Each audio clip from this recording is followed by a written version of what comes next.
Welcome to Accountable, where your business is our business. Hosted by David R. Peters.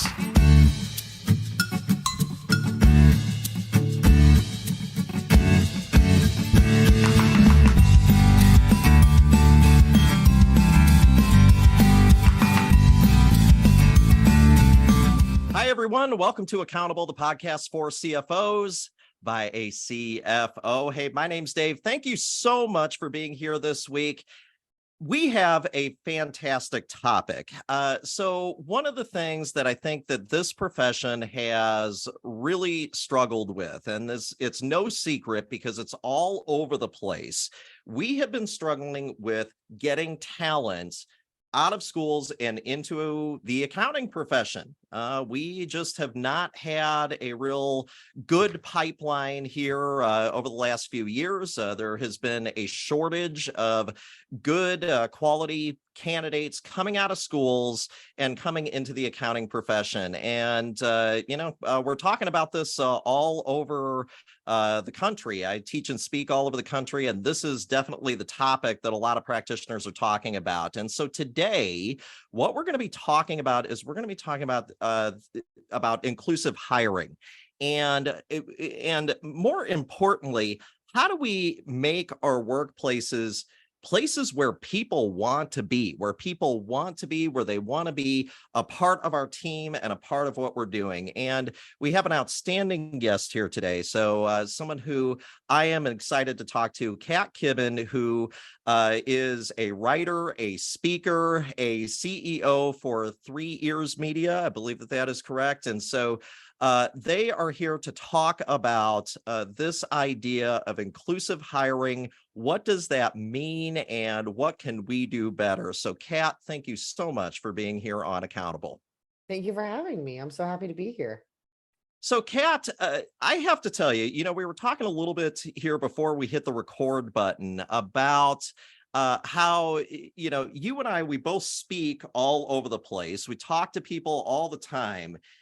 I know typically when I'm going to bring up a sensitive topic, there's certain topics where I look at it and I say, all right, when I bring this up, this could, touch some buttons. Diversity, though, I don't know that is necessarily the topic that I look at and say, this is a divisive issue. I mean, because all we're really talking about, I think, and you tell me if I'm wrong here, but I think all we're talking about is just treating people the way that they should be treated. But yet somehow this is a really divisive issue. It's something that creates a lot of energy in our country, in our workplaces. And why is that? Why is this such a just an energy-filled idea? And why is diversity somehow a divisive issue for us? Yeah, I think that diversity is hard because it looks at something that's happening right now, and it has to take a look at everything that's happened historically. And there aren't many topics that require us to both assess the current state, but also understand something that maybe never happened to us. And so when it comes to diversity, people are often looking at the decision-making element. If you think about the Supreme Court and their rulings on affirmative action, all of that is focused on the end goal, which is getting more people hired and putting people into positions, when in reality, diversity programming, affirmative action programming is actually intended to create a more level playing field because of everything that happened in the last, let's say, 200 years that we've actually looked at work and understood how people had access to work. It's one of those things like Juneteenth is now a national holiday, but very few people talk about what happened on June 20th, when tens of thousands of people walked into this world with no job. Right. And they had one career their whole life. Now, as opposed to other people in this country who their families maintained careers that whole time. And it's that momentum, even from the 1880s to now, that we really have to address if we want to have a real conversation about diversity. But most people aren't interested in having that conversation. Why is that though? Because it seems like diversity is something that we should all be concerned with, especially too. I mean, in the accounting profession, we have, I think, historically, I think we have struggled with diversity. I mean, we had some stats here that were compiled by my fantastic colleague Sonia Guthrie. She was the one who who went out and researched some of these stats, and some of the things that she sent over. She says 1 in 5 LGBTQ respondents in the U.S. reported that they have left the accounting profession due to a lack of DEI. Much of this attrition came down to LGBTQ accountants not feeling comfortable bringing their full selves to work. This is according to Laurel Giles, the Vice President of Research and Thought Leadership at IMA, and one of the lead researchers of the series here, the series of research. And then 43 to 55% of female, non-white, Hispanic, Latino, and LGBTQ respondents have left the company due to a lack of perceived equitable treatment. And at least 30% of the respondents from each of those groups have left companies because of lack of inclusion. Yeah, it's a feeling you get when you walk into work. And I know it's real because I existed for most of my life with long curly hair and pink button-up shirts. So all my life, I've known that I was gay. All my life, I've known that something was different about me. But for the first half of my career, I was convinced that I had to show up one way. And when I did, no one asked any questions. I'll never forget very early in my career, when I still had the long fluffy hair and the pretty pink shirts, I told my colleagues that I was going on a date with someone named Stacy.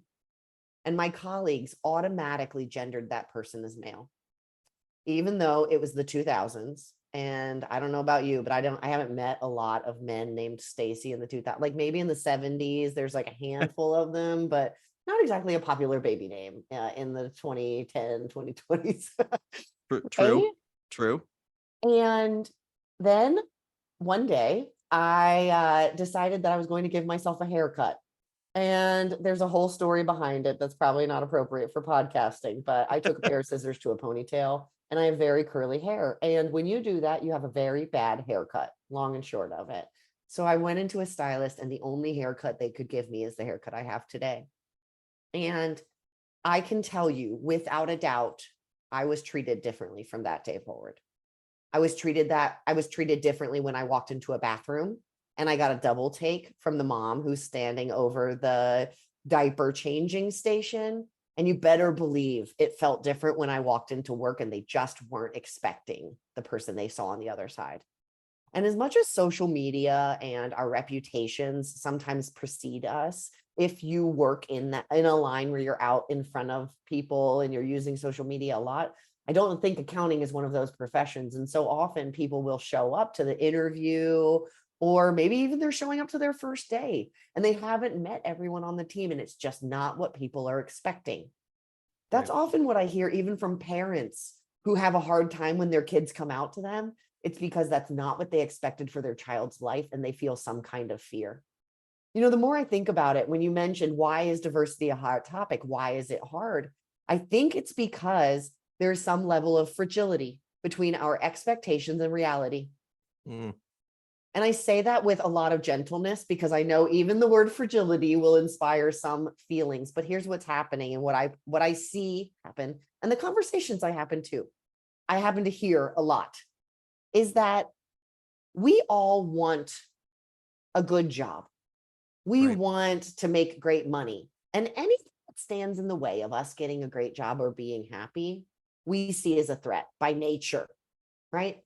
And right now, there's a lot of political headlines and messaging from certain news outlets that would make people think that diversity is the thing standing between them and a great job, that these decisions are solely being made with that in mind. And that will always incite fear in people because we are goal motivated. That's part of the American dream. That's part of capitalism and what is built in us when we start a career. And frankly, people with healthy competitiveness to want that life and to do whatever it takes to achieve that life.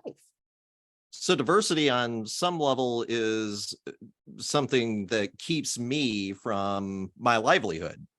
That's the perception. When in Okay. reality, I feel, and what I've learned from my own work, specifically in writing more inclusive job postings and how we make that ask in this world, is that often it's actually diversity is a course correction for things that have been going wrong for hundreds of years.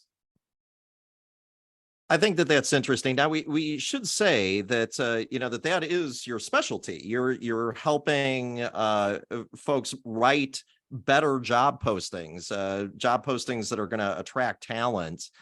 So when you sit down with someone and you're talking about this and you're talking about how they can make their job postings better, do you find that they're open to that, or do you find that people are still, kind of, I don't know, closed off? I think they are used to doing things the same way we've always done them, Uh, but a little education goes a long way. And I have done some pretty extensive research on job postings to understand how job postings evolved with social movements over the last 100 years. While we've had a lot of motion towards trying to create more equitable access to work. And it is fascinating to me what we've learned about how some very common requirements create bias and stand in the way of diversity, because it's not about adding some paragraph to the bottom of your job posting and being like, we accept everyone to right. get more diverse outcomes. It's actually about changing the way you ask. For example, years of experience. Now, years of experience is inherently ageist. And here's why. It'll tell you how long you did something. Easy, right? You did it for 5 years, you did it for 12. But if I put you and another CFO side by side and I said, do you do the same thing every single day? I'm sure both of you would say, probably not, right? So it doesn't matter that you both have 12 years of experience as a CFO. It matters that you did the following projects. You worked with a budget of this size, right? And when we say we want 1 year of experience, we expect someone to show up. And I think actually the accounting field suffers the most from those very rigorous requirements, because we exist in a world of structure, right? The Hmm. entire field is based around structure, book, right? The Yeah, actual for sure. procedure. And when it comes to job postings, it's very hard to convince accounting professionals that we should go outside of the box. Because I think that I mean, I'll speak for myself, and probably a good number of the folks that are listening to this. I mean, right now, I mean, we're comfortable in the box. I mean, I mean, we're comfortable in the box because the box has worked for us. I mean, at least Yes, if we've had any degree of success, I mean, I think within our profession, I mean, I think the box has worked. exactly. So how do we get outside of this? Because I mean, again, I mean, the accounting profession, especially, it has been a place where we have struggled. I mean, we've struggled to retain talent. We have struggled to attract good talent into our firms and into the places where that we we are working. I mean, we want our profession to survive, or at least I think we want it to survive. You don't want AI uh to take your job. yeah, and so I mean, how do we do this better? I mean, what is it that's that we can do to, I guess, attract better talent and attract the talent that we need to take this profession to the next level and into the future? Yeah. So there's two things that come to mind when you ask that. The first is this idea of writing about experiences instead of skills. Mm, So skills-based hiring is biased by default, because skills-based hiring means that we are hiring based off of one person's definition of skills. right. And we need more collaborative understandings of what skills are, and we need skills in context, which in plain English is experiences. Yeah. Want to write about actual experiences that person has had that would qualify them to do this job, instead of generic skills like collaborative team player, right? Or highly analytical, because highly analytical at your company and highly analytical at mine might mean two different things because they're put in two different contexts. right? It's also pretty subjective too. I mean, what exactly that is. Good point. Exactly. So you, first of all, you need to write about experiences instead of skills. Literally by the end of reading a job posting, you should be able to close your eyes and imagine a day in the life of that person and what success means. The other side is that I think accounting firms especially need to invest in development. You get a lot of value out of creating a pipeline that goes out 2 to 4 years, because in the accounting profession, it takes a certain amount of time before you can take the test. You have to do a certain amount of study. There's certain courses we're going to take. There is a formula to get them to the end point, but we don't often invest in the steps that get us to the end point. We just invest in the end. So what I often see is people will say, oh, we'll pay for you to take your exam, but they're not paying for the course. Yeah. They're not hosting the course on Yeah. site at their office, right? And that also opens us up to the opportunity of finding people from less traditional backgrounds. Somebody who maybe doesn't have that degree, but definitely has the ability to do that computation, who can quickly understand numbers and can help do the work. If they can do the work, they deserve access to the opportunity. We just need to open our minds to different pipelines of talent in the first place. I think that's very well said, and I want to make sure that we're kind of highlighting some of these things, because I think you're saying a lot of important things for our profession. I mean, one of the things, I think you're right. I mean, a lot of times we do kind of focus on the end point. I mean, and I think what you're saying is that, if we want CPAs, we need to invest in creating CPAs. I mean, we need to invest in creating, a place where people can come to take the CPA exam, to train for the CPA exam, and we need to make it something that is looked at as being valued within the firm itself. Yep. I think that is true. I think that's a good point. Now, but one of the things that I think that I believe you said earlier on was you have stepped into workplaces and felt like you were different. You felt like you were treated differently. Yep. And not in a positive way. And so, even if we are investing in that pipeline, I'm not sure that we can really I'm not sure that really helps us create a more inclusive environment, does it? I think being able to look around and see other people like you does begin that conversation, right? Okay. But it's the responsibility of managers and the more executive and long-term employees within the company to build the foundation where people can actually belong. And, it's like we talk about belonging like it's such a big thing. And I want to be very clear to everyone on this call. I am not a DEI expert, right? I am a job post writing expert. I'm a technical copywriter, but I read and think about this topic a lot because I don't want to create content that invites people into a bad place. And the thing that I want people to hear is that sometimes it's as easy as Googling some shit and not asking questions that you can Google, right? Yeah. It's educating yourself. It's understanding and creating space for people to be a little bit different, not making assumptions. It's consistency. One of the things we don't talk about enough when it comes to DEI is our constant adaptation. So what'll happen is I'll go into a company and I'm the only gay person. And so they ask me for my pronouns. They didn't ask anybody else in the room, not one, right?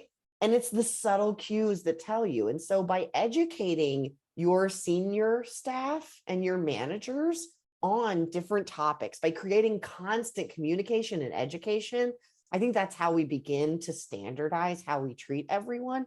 And that to me is the true mark of a place where you can belong. It's not a policy. It's not values on the wall. It is what you do every day. I think that's very well stated. Because I think that a lot of times, and I think that this is I think this is sad, to be perfectly blunt. I think it's pretty sad because I think that sometimes we look at DEI and DEI issues as being a corporate policy. It is and pronouns too. I think that we look at pronouns as being, well, the corporate policy is I am supposed to put my pronouns on my, on my email signature or whatever. Okay. And I think so. It's like, don't bring your cell phone into client meetings. Make sure that your workspace is clean, and make sure that you include your pronouns in your email signature. Right. And I think that maybe that might have something to do with the fact that you get this pushback from folks when it comes to DEI, because they look at it and they're like, oh my gosh, I got another box to check. Yep. They think they're going to get in trouble. Right. Because there's a gap. And what they don't say is, I don't know enough about this, because we're not taught to do that at work. When we go to work, we are expected to be subject matter experts, fill in the blank about what, right?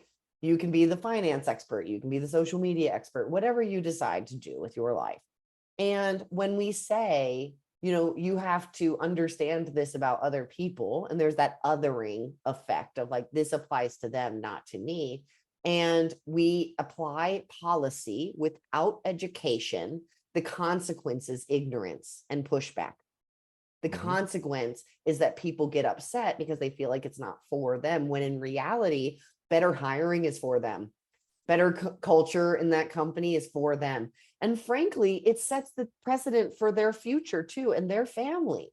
As we forget that how we work today changes everything. And workplaces are often on the forefront of change when it comes to a civilization. For example, the 5-day work week, it didn't happen because of the government. That happened because of Henry Ford. Yeah. Right? Yeah. And when corporations decided, that's when government created policy. That's when the government started to structure the work week. The same thing happened with queer rights, with LGBT, with marriage recognition. Marriage recognition happened at the corporate level first, and companies started to recognize marriages so they could offer benefits and keep those employees. And then the US government decided to step up. And so really, when we change corporations, when we step up and actually evolve how we work, it has the potential to change communities, neighborhoods, and frankly, the whole world. Yeah. I think I think that is probably something that I'm hoping that a lot of the folks that are listening to this, that they hear, because a lot of folks that are listening to this, they're in leadership positions within their companies. And I think that they need to know that they're in a very influential position. They're in a position that can evoke change. And so go ahead. Sorry. Yo, you're fine. I think the other piece of it is that they are scared. They're scared to do something wrong. Yeah. We live in a world where it feels like your mistake can become a headline, especially when you're in a leadership position. Big time. And the thing that I tell people when I do pronoun education, or frankly, anytime I'm having a hard conversation, is I always ask them to take a deep breath and be willing to make a mistake before we talk about the hard thing. Because if you're not willing, if you're going into a conversation with risk at mind first, with protecting yourself first, instead of an openness to education, there will always be some lack of belonging, or at least perceived lack of belonging, because the person on the other side can feel it when you're holding back, right? Yeah. And that goes into a whole other issue, frankly, in my opinion, of the fact that our leadership pipeline is not taught vulnerability. They're not taught to get through their own trauma before they become managers. And then we wonder why it's so traumatic and triggering to be a leader when you never dug into all of the stuff that happened in your life that made it hard in the first place. And diversity likely taps on some of those buttons as well. And going back to your original point, it's constantly becoming a triggered conversation because we haven't addressed the roots and everything that happened before we even got here. Yeah. I think that's important. And I will also say too, I mean, think about the leaders that we kind of celebrate in this country. I mean, a lot of times it's kind of the the folks that seemingly don't make mistakes, the folks that seemingly don't they happen to see through something that no one else saw, right? So we saw this opportunity for this great product or whatever that that nobody else saw, so therefore they must be really smart, and and therefore they must never make mistakes. I'll be honest. I mean, the best thing that I did when I first became a CFO was once I got that first mistake out of the way, and and I was still there. I mean, I was still. That was great because at that point, that took away the fear. It's almost like I remember, as a kid, learning to ice skate. The best thing that I could have done was fall, because then I was like, okay, well, now I don't fear falling anymore. Now let's go, and Yeah. now we're gonna fly. And so yeah, I think that is interesting that vulnerability is somehow looked at as a leadership weakness, Yeah. but yet at the same time, though, I actually think that's what makes better leaders is because they know all the things that they all know from their own experience, the mistakes that people can make, and I think in a lot of ways that makes them more approachable. Exactly. I think there's an overvaluing on leaderships who are absolute in their resolutions, right? That they are 100% all in on this or that. When in reality, I actually think that leaning out of binaries, leaning out of the black and white, yes or no, is where great leadership lives.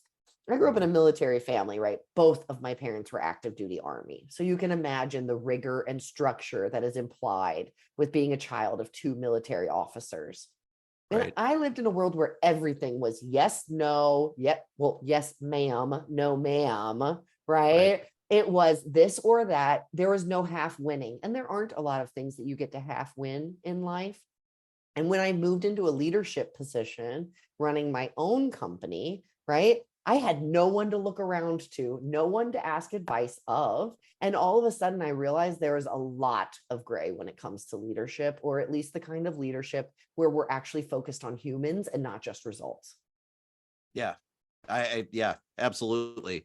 It is kind of a sobering feeling, isn't it, when you start your own company and you're looking around and you're you're like, No one. there's also no one else to blame too. For those of you that are out there who I occasionally get asked, somebody will say, well, what did you, how did you start your own company? Well, I don't know. You just kind of sit down and do it. At some point, you got to take the leap. And then when something goes wrong, though, folks, I got to tell you, there's no one to look around and say, hey, no, that was my fault. Exactly. Right. It's like all of a sudden you're on your own and your team is more important than anything, but it's not the Yeah. team that works for you. It's the team that when you turn off that computer Yeah. and you go and check in with the rest of your life, it's the people that can just listen and offer those little sounding boards that remind you that, again, for me, that was the lesson I kept coming back to. My business is 5 now. And I'd Right. say the first 4 years were spent constantly trying to work my way out of rules that I told myself were absolute, that were not.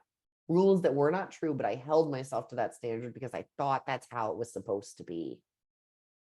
And I think that that's probably interesting, especially within the context of this topic of inclusive hiring is that, I mean, I think a lot of what you've said is that part of this is that companies are kind of in the mindset of how they need to hire and how they need to post jobs and how they need to treat people, and they come with expectations to the table. And I think and what we're figuring out is that can be very hurtful and be something that actually pushes away talent rather than brings them in. Is that accurate? Exactly. Exactly. We create these laundry lists Yeah. thinking that the perfect person will read it and understand exactly what we mean. And if you've ever been in a leadership position, you know that no one ever understands exactly what you mean unless you're just saying, like, swipe this card.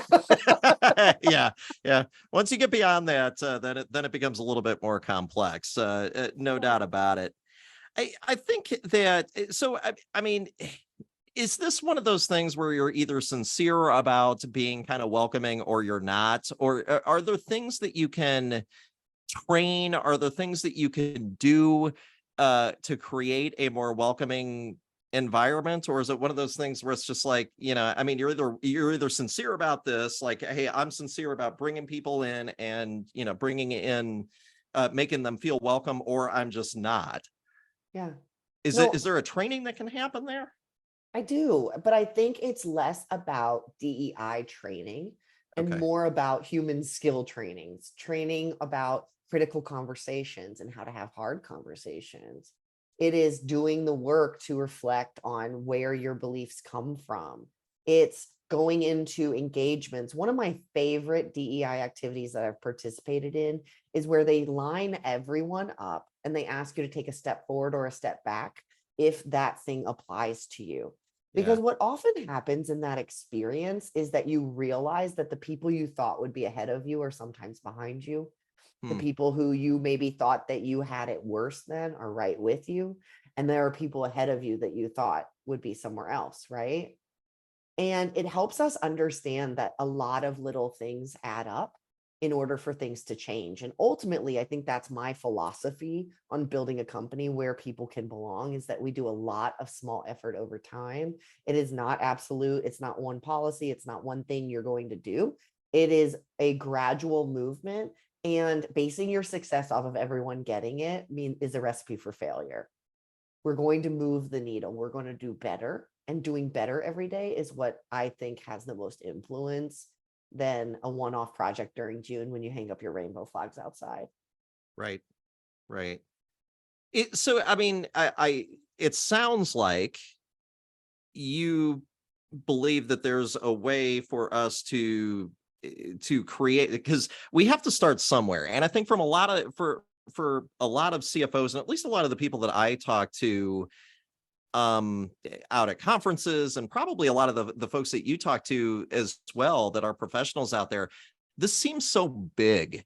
It seems like such a big change. It seems like such a big mountain to climb, Kat. This is not like one of those things where it's just like, hey, I might have a hard day. I might have a hard task I got to get through tomorrow. This is a big thing. This is moving a mountain.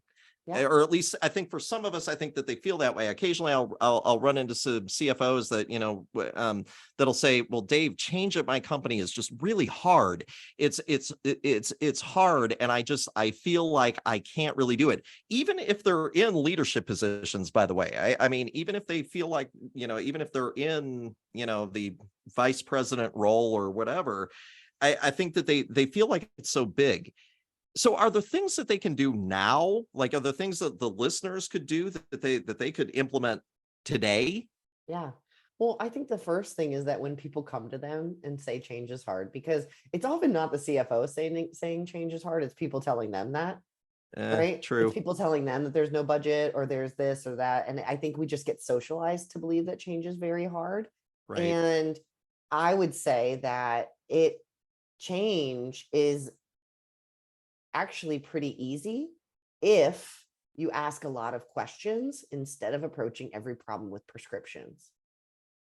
Right? So we talked about how we're trying not to lean into that yes, no, black and white and all of that. The easiest way to do that is to start with a vendor instead of starting with questions, right? To start with a training and well, we got this 6-week DEI program, so by the end of this, you'll belong. I'm not into that. I think there's a lot of power in actually asking questions up front and in hearing the answers. I can tell you that me personally, even my DEI journey and my understanding of what true equity is happened because someone asked me a hard question. Was it the perfect context? Nope. Did I really enjoy being asked what took you so long? When I started talking about DEI in front of an entire group of people on a live panel that was being streamed to hundreds of people I couldn't even see, hell no, I didn't like that. Right. But it was a series of questions. And when those big feelings came up, being able to look inside of myself and being like, where's that come from? Who made up that rule? Yeah. Right?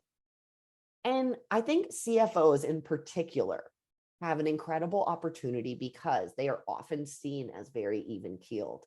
CFO, that's not as usually a explosive role. We don't want people with big personalities in a CFO position typically, right? And so they are often seen as a confidant and a balancer within an executive team or even within the company. And so I think they have an opportunity of, instead of following along and nodding quietly, which is typically what we see, no offense, I think the follow-up here is to ask that next question. Who made up that rule? Yeah. I've often told CFOs that in a lot of times they are the voice of reason for the organization. They're the ones that people like to, they're the ones that, that have to say no when the budget's too big and stuff like that. And so I think to your point, I think, that maybe they might have more influence and might have more say on this than they may initially feel. And but they got to be willing to sort of step out there and ask. I think what you're saying is ask the hard question. And who says that we have to hire this way? Who says that we have to hire this particular person? Is there another way? Is there something different that we should be doing here?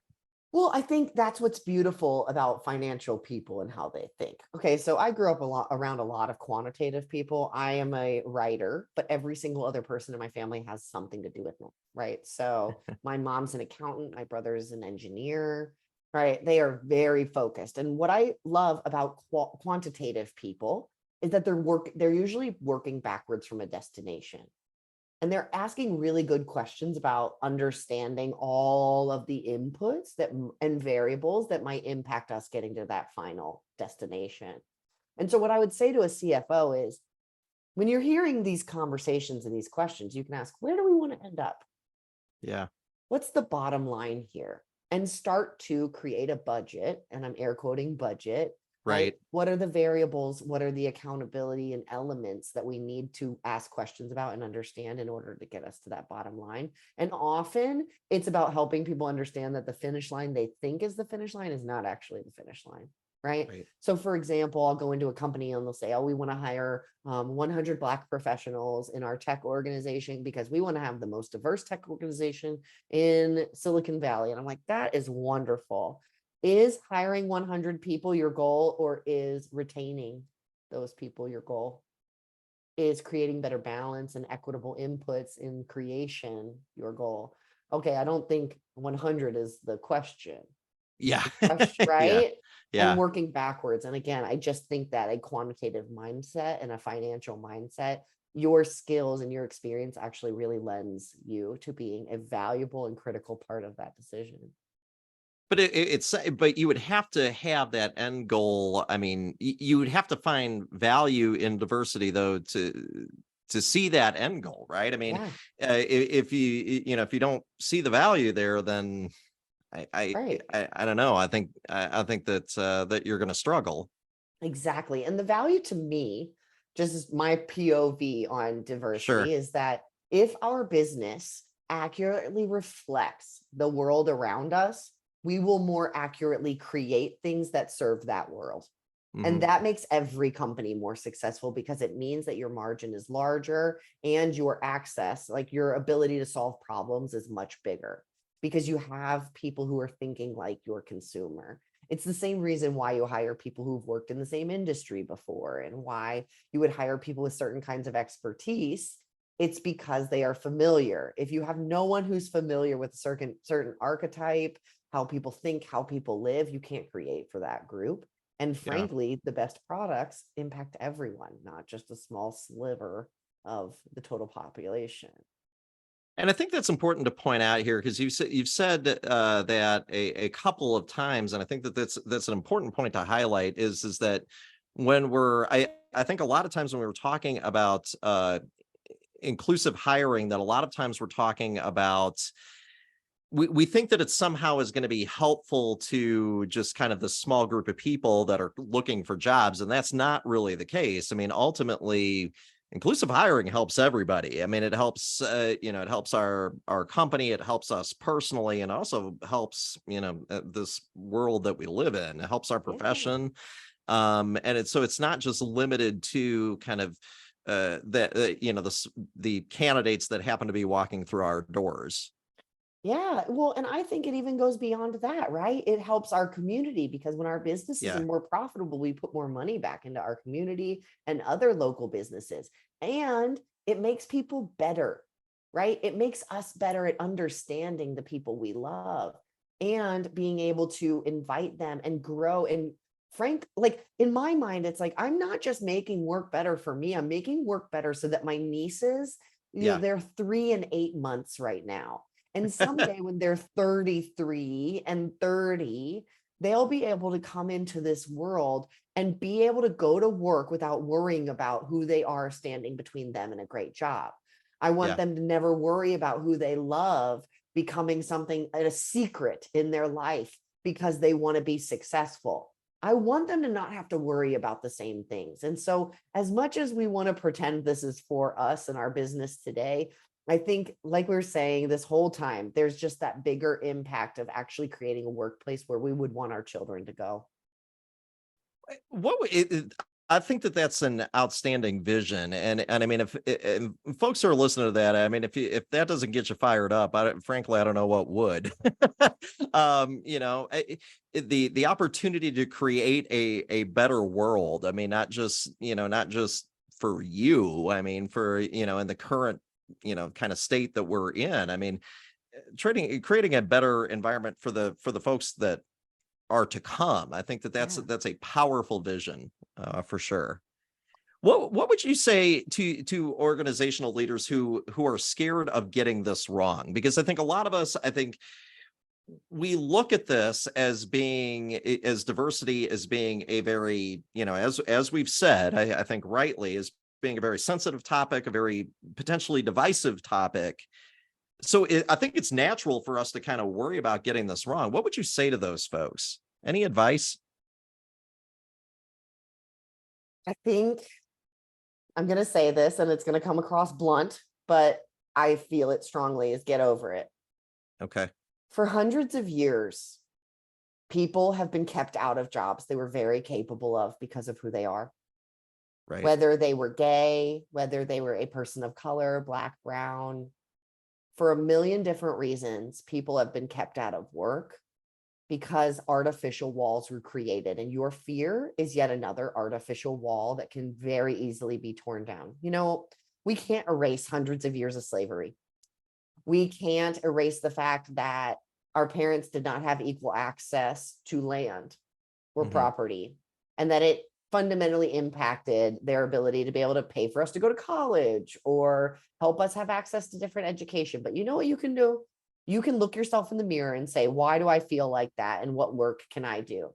Instead of just believing that everything we've always been taught is right and real, because that is just not true. I think that's a great point.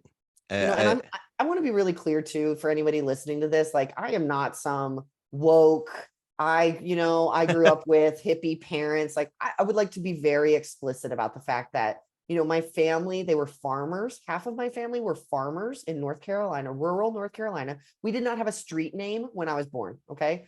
That's how rural that land was in the 80s. No name of our street. And my mom, my grandmother, her mother, was a first generation immigrant who got divorced in 1962. And if you know anything about women's access to finance in the 60s, you know that was very hard.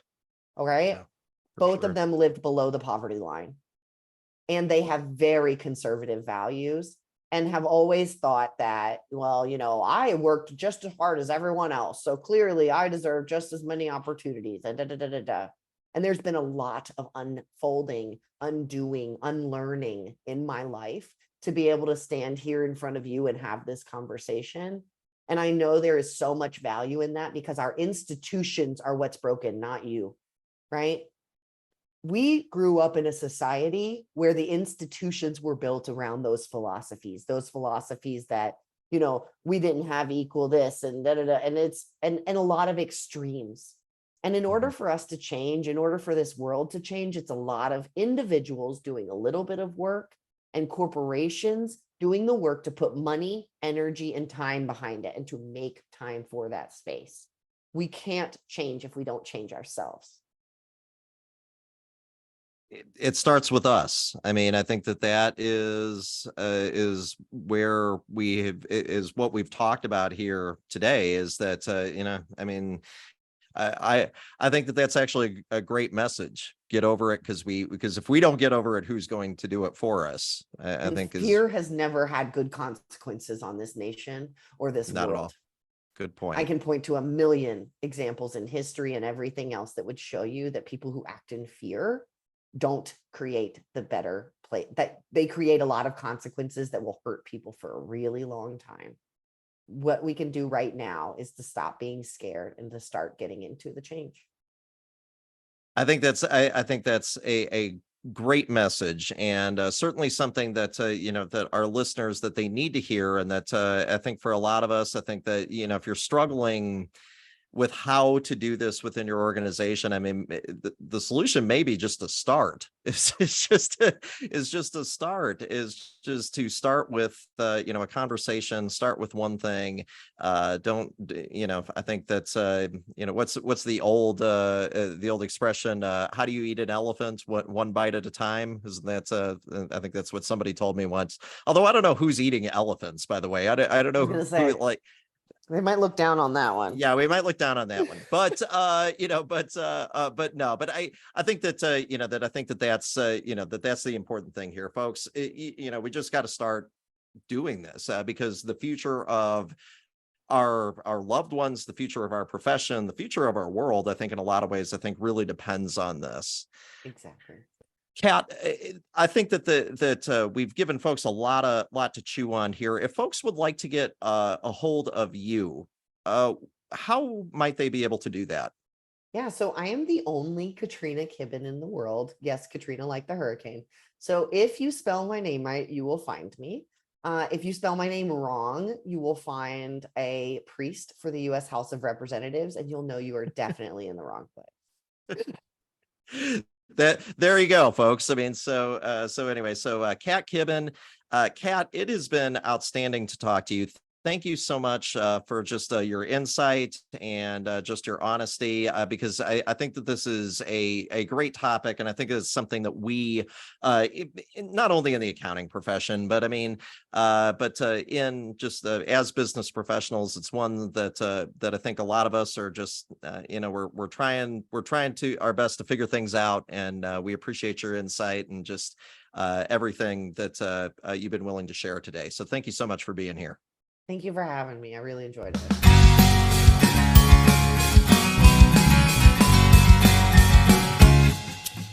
Thanks for listening to Accountable. Be sure to subscribe for more interviews and insights from today's business leaders.